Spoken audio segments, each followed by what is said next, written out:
بسم الله الرحمن الرحيم.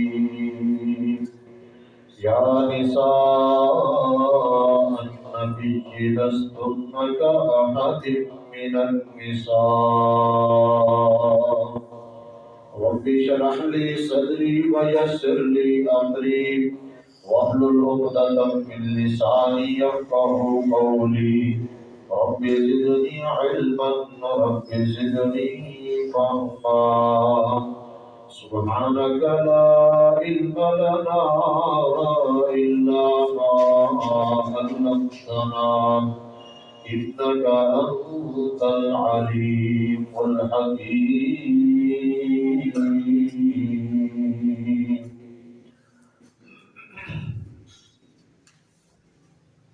تمام قسم کی حمد و ثنا اللہ رب العالمین کی ذات پاک کے لیے خاص ہے. جائز اور مسنون درود و سلام امام الاولین والآخرین پوری کائنات کے سردار پیغمبر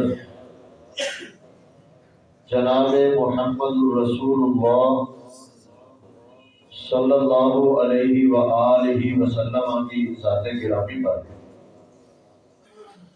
ذی وقار معزز سامعین و سامعات،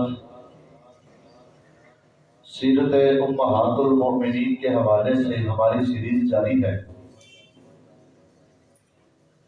نبی مکرم جناب محمد رسول اللہ صلی اللہ علیہ وآلہ وسلم کی ازواج جو کہ امت کی مائیں ہیں، امت مسلمہ کی ماں ہونے کا درجہ اللہ تعالیٰ نے جن کو عطا کیا ہے. اس سے قبل آپ 6 ازواج مطہرات کے حوالے سے مختصراً ان کا تذکرہ سماعت فرما چکے ہیں. سیدہ خدیجہ الکبریٰ، سیدہ سودا رضی اللہ تعالی عنہا، سیدہ عائشہ، سیدہ حفصہ، زینب بنت خزیمہ اور سیدہ ام سلمہ رضی اللہ تعالی عنہا، ان کے حوالے سے ہماری گفتگو ہو چکی ہے. سیدہ ام سلمہ رضی اللہ تعالی عنہا نبی مکرم صلی اللہ علیہ وسلم کے نکاح کے اندر آئیں. اللہ تعالیٰ نے صحابیات کو بالعموم اور رسول اکرم صلی اللہ علیہ وسلم کی ازواج کو بالخصوص وہ تفقع اور شعور عطا کیا تھا جو باقی خواتین کے حصے میں نہیں آیا. اللہ تعالیٰ نے پوری کائنات کے اندر بہترین دلوں کو اپنے نبی کے ساتھی ہونے کے لیے منتخب کیا تھا.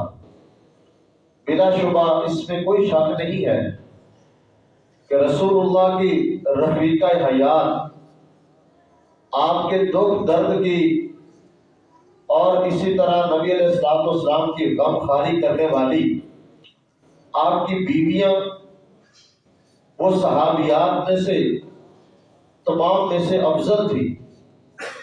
اللہ تعالیٰ نے ان کو بڑا شعور اور اللہ تعالیٰ نے دین کی بڑی سمجھ عطا فرمائی تھی. سیدہ ام سلمہ رضی اللہ تعالی عنہا کو اس معاملے میں کافی خصوصیت حاصل ہے کہ وہ دین کے بارے میں بہت زیادہ گہرائی سے جاننے والی تھی، غور و فکر کرنے والی تھی، فقیہ تھی. حتیٰ کہ نبی مکرم جناب محمد رسول اللہ صلی اللہ علیہ وسلم اہم معاملات میں اپنی ازواج سے مشورہ کر لیا کرتے تھے. صلح حدیبیہ کا موقع ہے.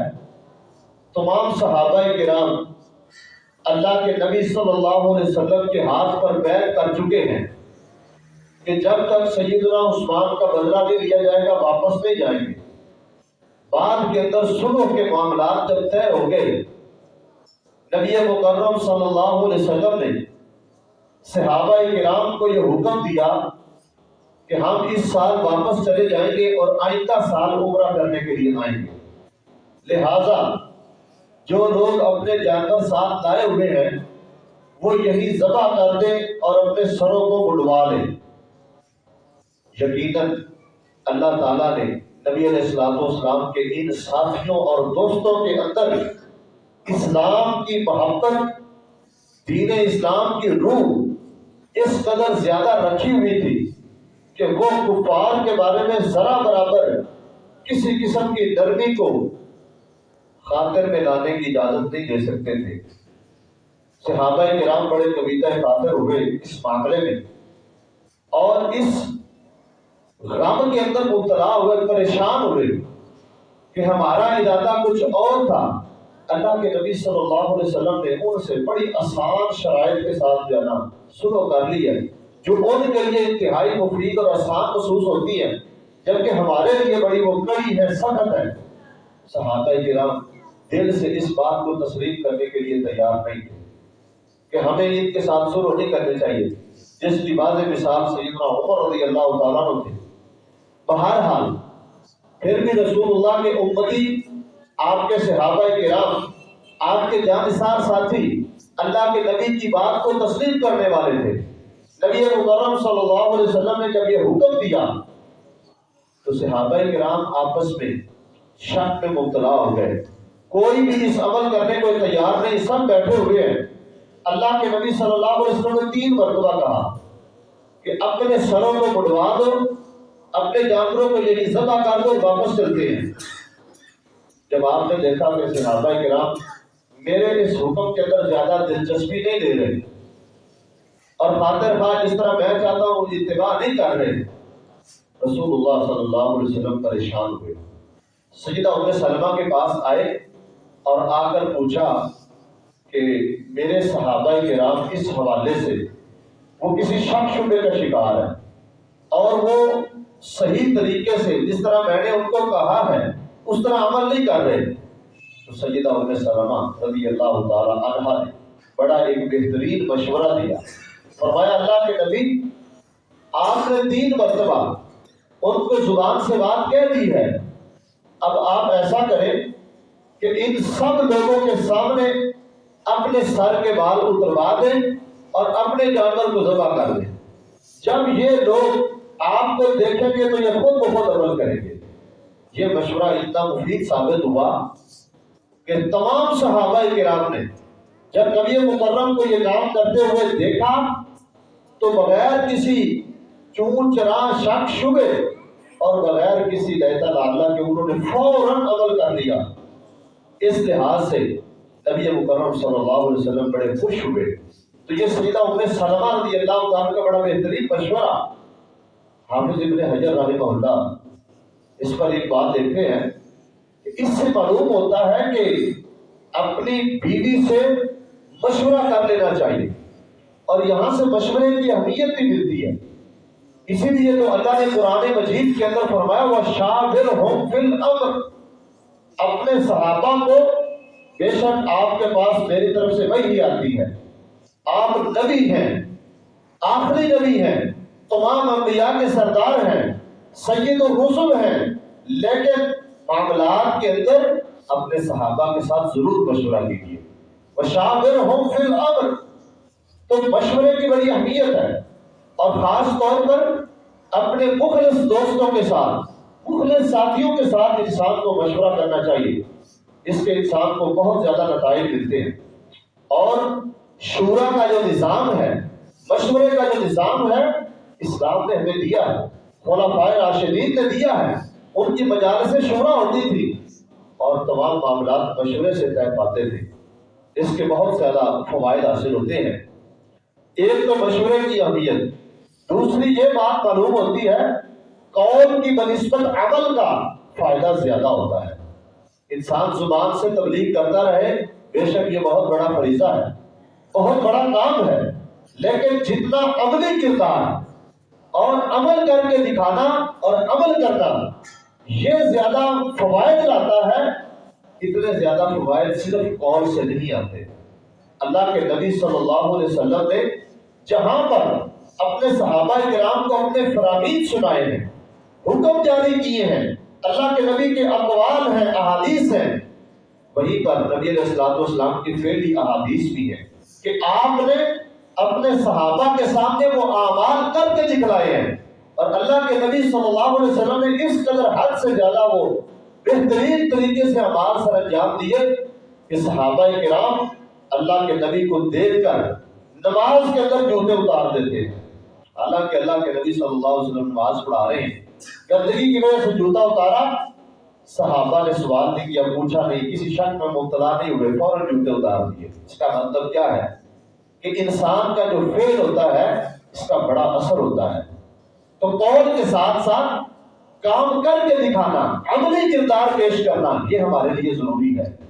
امت مسلمہ کے لیے تبلیغ کے ساتھ ساتھ اپنے قول کے ساتھ ساتھ اس کا فعل بھی ہونا چاہیے، اور قول و فعل کے اندر تضاد نہیں ہونا چاہیے۔ قول و فعل کے اندر مطابقت ضروری ہے، اور انسان کو عملی کردار پیش کرنا چاہیے۔ نبی مکرم صلی اللہ علیہ وسلم قرآن کی عملی تصویر ہے، آپ نے اپنی سیرت طیبہ میں عمل کر کے دکھلایا ہے۔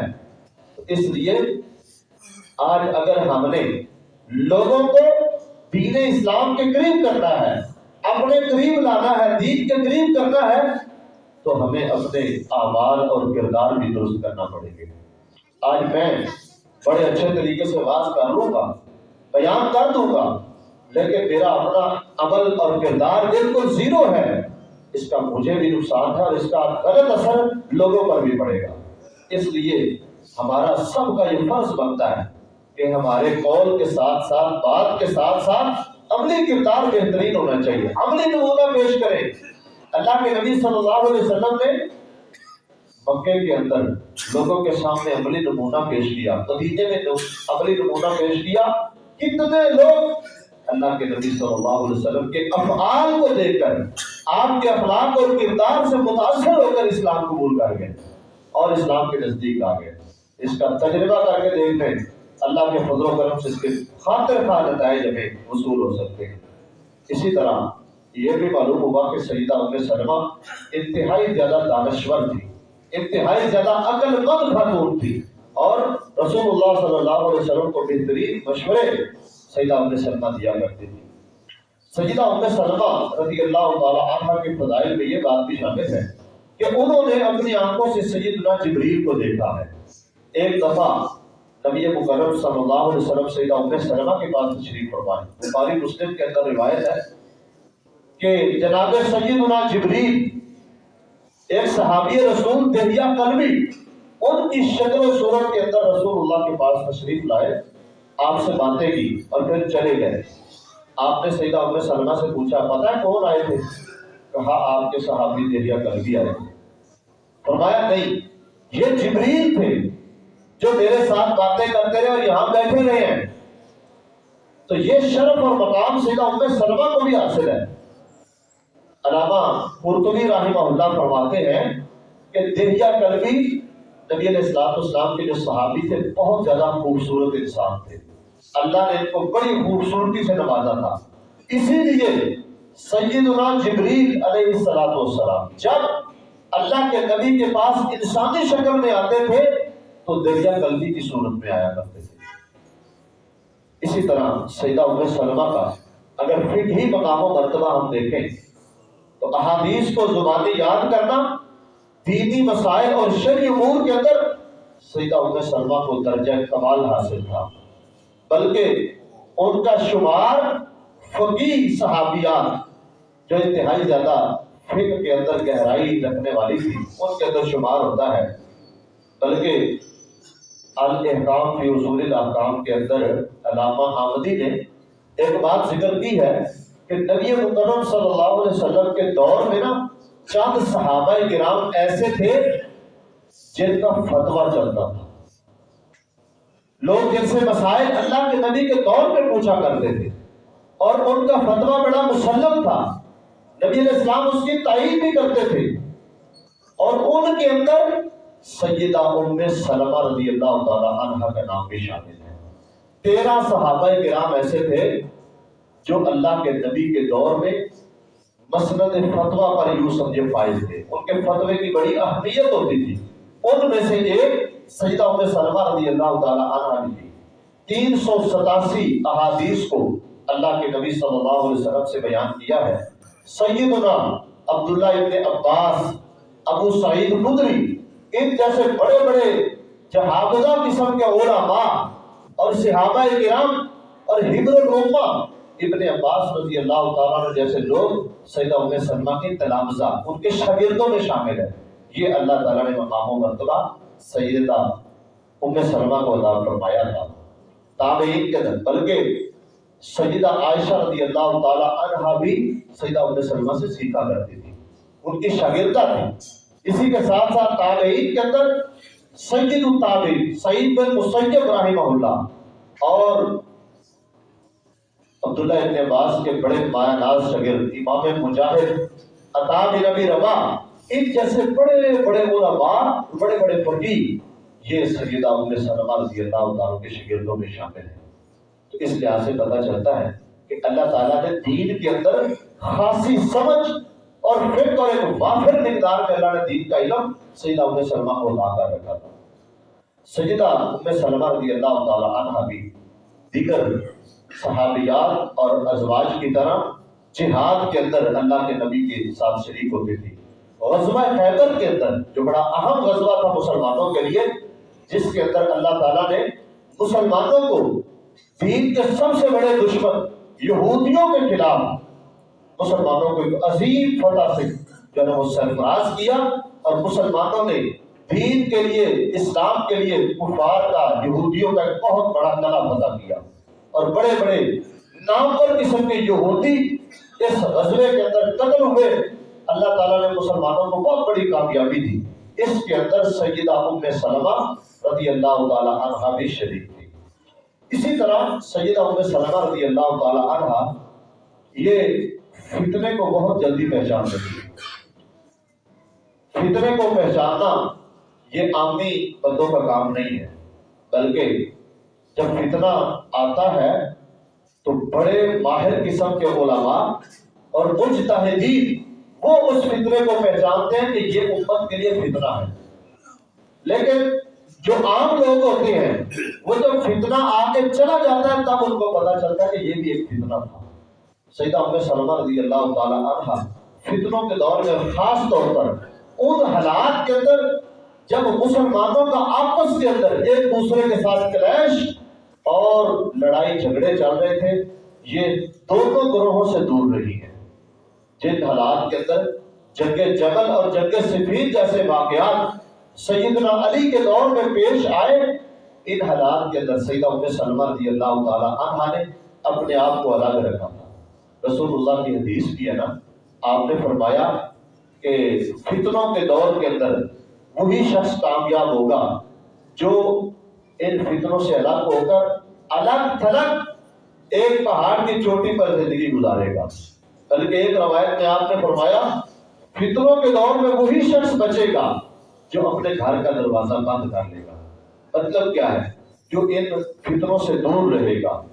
تو ان حالات کے اندر سیدہ ام سلمہ رضی اللہ تعالی عنہا نے یہ فیصلہ کیا کہ نہ میں نے سیدہ عائشہ کے لشکر کا ساتھ دینا ہے اور نہ سیدنا علی کے لشکر کا ساتھ دینا ہے، اس لیے کہ دونوں جانب مسلمان ہیں، بڑے بڑے صحابہ کرام ہیں۔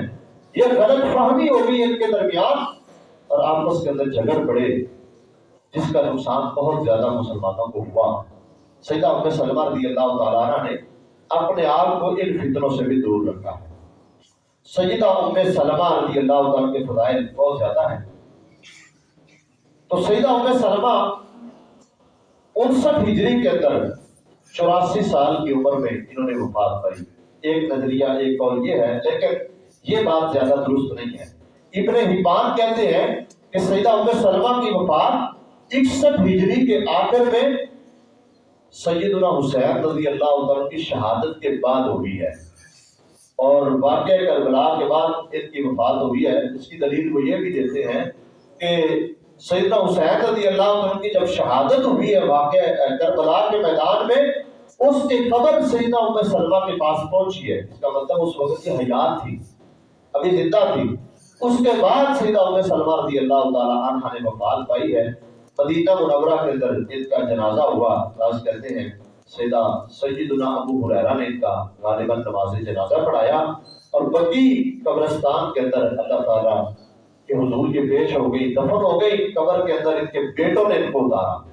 تو سیدہ ام سلمہ رضی اللہ تعالیٰ انتہائی فقیہہ، اللہ کے نبی صلی اللہ علیہ وسلم کی انتہائی زیادہ سلیقہ مند بیوی اور بڑے شعور رکھنے والی، یہ 61 ہجری کے اندر دنیا فانی چھوڑ کر اللہ کے حضور پہنچ گئی۔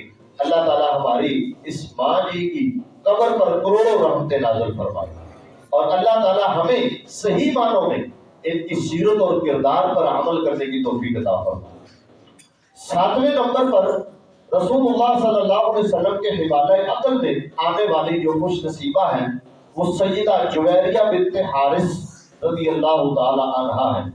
سیدہ جویریہ کا اصل نام برہ بنت حارث تھا۔ جب یہ نبی علیہ السلام کے عقد میں آئی تو اللہ کے نبی نے ان کا نام تبدیل کر کے جویریہ رکھ دیا۔ اس سے معلوم ہوتا ہے کہ ناموں کو بڑی عمر ہونے کے باوجود بھی تبدیل کیا جا سکتا ہے۔ بعض دفعہ ہمارے معاشرے میں کچھ نام ایسے ہوتے ہیں جو مناسب نہیں ہوتے، اب وہ زبان زدے عام ہو چکے ہوتے ہیں تو ہم سمجھتے ہیں کہ اب اس کو تبدیل نہیں کرنا۔ نام کا شخصیت پر ایک بڑا اثر ہوتا ہے۔ اچھے نام رکھنے چاہیے، اور اگر لا علمی کی وجہ سے یا کم علمی اور عدم واقفیت کی بنا پر کوئی نام غلط رکھا گیا ہے تو بچے بڑے ہونے کے بعد وہ اس کا نام تبدیل کیا جا سکتا ہے۔ انسان خود بھی اپنا نام تبدیل کر سکتا ہے۔ برہ بنت حارث ان کا نام تھا، آپ نے تبدیل کر کے جویریہ رکھ دیا۔ اس کی وجہ یہ ہے کہ برہ کا معنی نیکی والی، تو آپ علیہ السلام بعض ان ناموں سے بھی پرہیز کرتے تھے جو انسان کے اندر خود پسندی کا سبب بنتے ہیں، جو انسان کے اندر ایک خود شناسائی کا سبب بنتے ہیں۔ اللہ کے نبی صلی اللہ علیہ وسلم ایسے ناموں سے بھی پرہیز کرتے تھے، تو رسول اللہ صلی اللہ علیہ وسلم نے ان کا یہ نام تبدیل کر دیا۔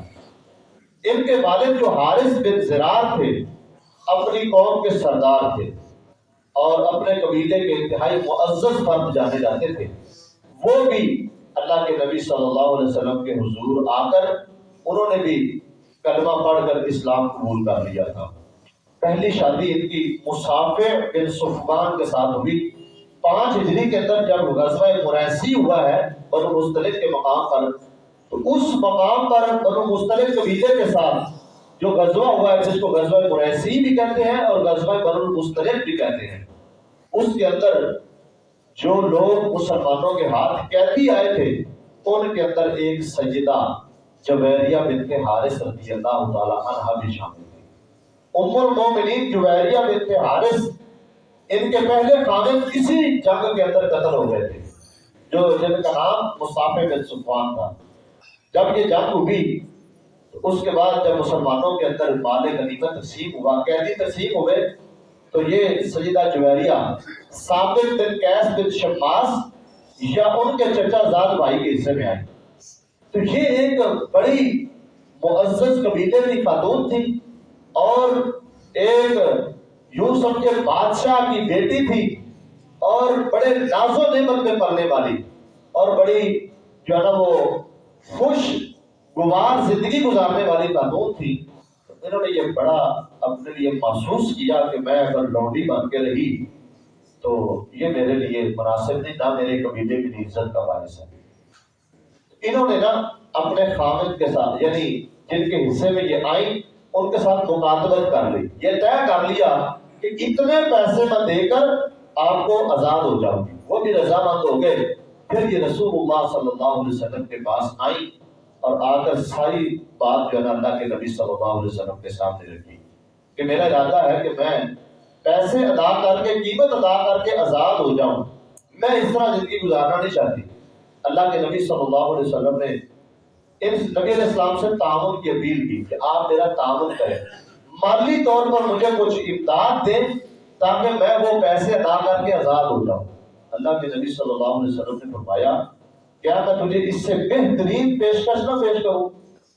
فرمایا کہ میں تیرے پیسے بھی ادا کرتا ہوں، تجھے تیرا تعاون بھی کرتا ہوں، تو ان کو پیسے دے کر آزاد ہو جا، اور میں اپنے ساتھ نکاح کرنے کی تجھے پیشکش بھی کرتا ہوں۔ تو سیدہ جویریہ رضی اللہ تعالی عنہ نے یہ پیشکش قبول فرمائی اور اللہ کے نبی صلی اللہ علیہ وسلم کے ساتھ ان کا نکاح ہو گیا۔ اللہ کے نبی صلی اللہ علیہ وسلم کے ساتھ جب ان کا نکاح ہوا ہے اس وقت بعض کے نزدیک 400 درہم ان کا حق مہر مقرر ہوا۔ بعض کہتے ہیں نہیں، وہی قیمت جو اللہ کے نبی نے ان کو آزادی کے لیے دی تھی وہ حق مہر بن گئی، اس حق مہر کی کچھ وہی رقم تھی، اور پھر اس کے ساتھ ساتھ نبی علیہ الصلوۃ والسلام نے سیدہ جویریہ کے قبیلے میں جو قیدی بن کر آنے والے تھے تقریباً 100 کے قریب لوگ تھے، اللہ کے نبی صلی اللہ علیہ وسلم نے سب کو آزاد کر دیا، سب کو چھوڑ دیا۔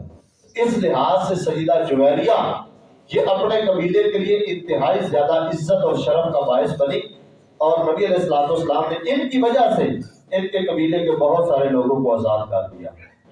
جنگ مریسی کے اندر سیدہ جویریہ اس وقت ابھی دوسرے گروہ کے اندر ہے، فرماتی ہے میں نے اپنی آنکھوں سے دیکھا جس وقت رسول اللہ صلی اللہ علیہ وسلم کا لشکر آیا تو میرا باپ جو قبیلے کا بڑا سردار تھا وہ میرے پاس آیا اور آ کر کہنے لگا کہ آج تک میں نے اتنا بڑا لشکر نہیں دیکھا جتنا آج مسلمانوں کا لشکر ہمارے مقابلے میں آیا۔ فرماتی ہے جب ہم قیدی بن کر مدینے میں آ گئے پھر میں آزاد ہو گئی اور اللہ کے نبی کے ساتھ میری شادی ہو گئی، میرے باپ مسلمان ہو گئے، تو کہتی ہے اس کے بعد میں نے نبی علیہ الصلوۃ والسلام سے پوچھا، دیکھا، میں نے جائزہ لیا کہ مسلمانوں کی تعداد کوئی اتنی زیادہ نہیں ہے جتنی میرے والد بتاتے تھے۔ ان کے والد کہتے ہیں اور دیگر لوگ جو اس جنگ کے اندر شریک تھے، اس جنگ کے اندر ہمیں سفید کپڑوں میں ملبوس اور انتہائی خوبصورت گھوڑوں پر سوار ایسے مجاہدین نظر آئے جو ہم نے اس کے بعد مدینہ میں نہیں دیکھے۔ اللہ کی نصرت اور مدد آسمان سے اس طرح بھی مسلمانوں کے لیے نازل ہوتی تھی جس طرح غزوہ بدر کے اندر اور دیگر کئی جنگوں میں اللہ نے اپنے بندوں کی مدد کی اور آسمان سے فرشتے اتارے جنہوں نے کافروں کے خلاف جنگیں لڑی ہیں، جنہوں نے کافروں کے خلاف مار کاریاں کی ہیں۔ تو اس جنگ کے اندر سیدہ چونکہ اس وقت ابھی دوسرے گروہ میں شامل تھی تو یہ جنگ انہوں نے اپنی آنکھوں سے دیکھی ہے۔ تو یہ بڑا سیدہ جویریہ بنت حارث کے لیے بڑے اعزاز کی بات تھی کہ اللہ کے نبی کے نکاح میں آ گئی۔ ان کے والد کی بھی یہ خواہش تھی کہ یہ مسلمانوں کے ہاں اگر رہیں تو عزت کی زندگی بسر کریں۔ جس وقت ان کو پتہ چلا کہ میری بیٹی قید ہو کر مسلمانوں کے ہاتھ چلی گئی ہے، نبی علیہ السلام کی خدمت میں حاضر ہوئے کہ آپ میری بیٹی کے ساتھ، آپ کو پتہ ہے جس خاندان سے تعلق رکھتی ہے ایسے لوگوں کی لڑکیاں یا عورتیں لونڈیاں نہیں بنائی جاتی، وہ گوارا نہیں کرتی، لہذا ہماری گزارش ہے کہ آپ ہماری بیٹی کے ساتھ اچھا سلوک کریں، ان کو آزادی دلوائیں۔ اللہ کے نبی صلی اللہ علیہ وسلم نے ان کی داد رسی کرتے ہوئے بھی سیدہ جویریہ رضی اللہ تعالی عنہا سے شادی کر لی۔ اپنی قوم کے لیے انتہائی برکت کا سبب بنی۔ سیدہ جویریہ انتہائی زیادہ عبادت گزار خاتون تھی۔ ایک دن رسول اللہ صلی اللہ علیہ وسلم ان کے گھر میں تھے، فجر کی نماز پڑھ کے گھر آئے اور گھر سے جو ہے نا وہ باہر چلے گئے۔ سیدہ جویریہ مصلی پر بیٹھی ذکر اذکار کر رہی ہے۔ اللہ کے نبی چاش کے وقت واپس آئے، آ کر دیکھا کہ اسی طرح سیدہ جویریہ مصلی پر بیٹھی ہوئی ہے۔ فرمایا جویریہ جب سے میں باہر گیا ہوں تو تم اس وقت سے مصلی پر بیٹھی ہوئی ہے اور کیا اذکار کر رہی ہے، کیا پڑھ رہی ہے؟ سیدہ جویریہ نے کہا میں اسی وقت سے مصلی پر بیٹھی ہوں اور ذکر اذکار کر رہی ہوں۔ اللہ کے نبی صلی اللہ علیہ وسلم نے فرمایا کہ میں تجھے ایسے کلمے بتاتا ہوں کہ میں نے تیرے بعد وہ کلمے 3 مرتبہ پڑھے ہیں، اور اگر ان کا وزن کیا جائے تو جتنے اذکار تو نے صبح فجر کی نماز سے لے کر اب تک کیے ہیں وہ تمام پر وزنی ہو جائیں گے، تمام سے بھاری ہو جائیں گے۔ وہ 3 کلمے کیا تھے؟ سبحان اللہ و بحمدہ عدد خلقہ ورضا نفسہ وزنۃ عرشہ ومداد کلماتہ۔ یہ کلمات جو بندہ صبح کے وقت پڑھتا ہے، یہ اللہ کے نبی صلی اللہ علیہ وسلم نے فرمایا کہ ان کا وزن اللہ کے ہاں بہت زیادہ ہے۔ اس سے یہ بھی پتہ چلتا ہے کہ اذکار کی کثرت اللہ کو زیادہ پسند نہیں ہے، اذکار مشروع ہونے چاہیے۔ جو ورد وظیفے اللہ کے نبی صلی اللہ علیہ وسلم نے بتائے ہیں اللہ کے ہاں ان کی قدر و قیمت زیادہ ہے، ان کا وزن زیادہ ہے، بجائے اس کے کہ ہم اپنی طرف سے کوئی وظیفے شروع کر دیں۔ تو جو آج کل خود ساختہ یہ وظائف صوفیوں کے ایجاد کرتا ہے، یہ بدعت کے زمرے میں آتے ہیں۔